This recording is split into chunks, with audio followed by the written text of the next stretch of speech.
Hey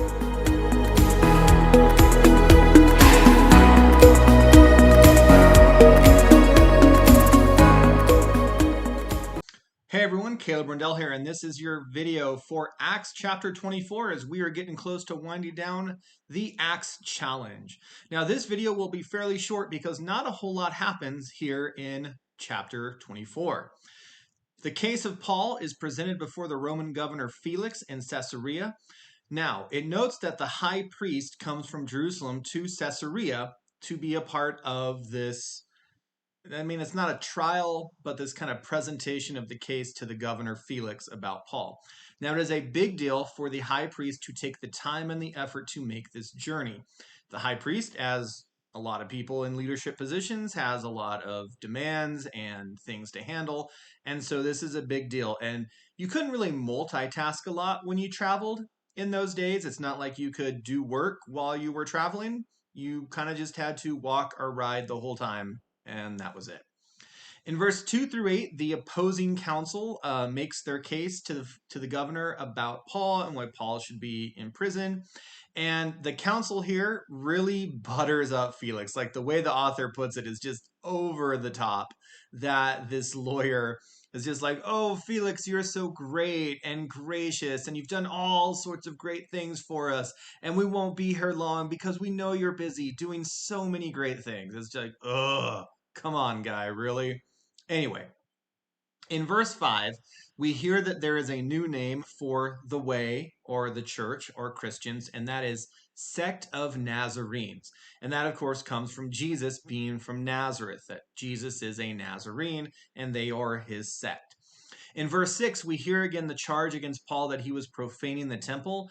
Now, the story since then has gotten really drug out, but that goes all the way back to chapter 21, verse 29, where people saw Paul just in Jerusalem, not in the temple, but just out in Jerusalem with someone who was not a Jew, a Greek, and then they just assumed that Paul had brought this person to the temple. So that goes all the way back to 21, verse 29. In verse 10 through 21, Paul gives his rebuttal. There are some things there that Paul says that are part of the story that don't quite line up if you're doing like a strict chronology of the story.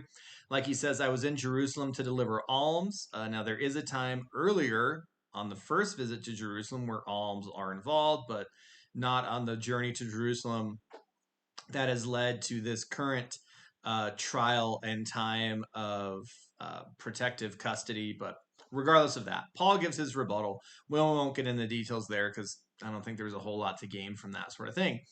In verses 23 through 26, Felix leaves Paul in this protective custody. Remember, he's not really imprisoned. He's in protective custody. Friends can come and see him. He has a lot of freedom of movement and that sort of thing, but he just kind of needs to stay put until this issue is resolved. The author also notes here that Felix might be wanting to get some bribes out of Paul or the church during this time. And in verse 27, it says 2 years go by. Like, what is that about? Just 2 years go by of Paul just hanging out in Caesarea, doing nothing, just hanging out in protective custody.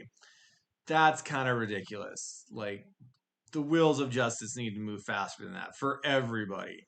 But whatever. After those 2 years go by, a new Roman governor, Porcius Festus, which is a great name, by the way, is installed as governor of the Roman province of Judea. Best estimates are that this person serves as governor from 59 to 62. Now, what will happen next? 2 years go by, a new governor shows up. What's going to happen in chapter 25? Check out the video to learn more.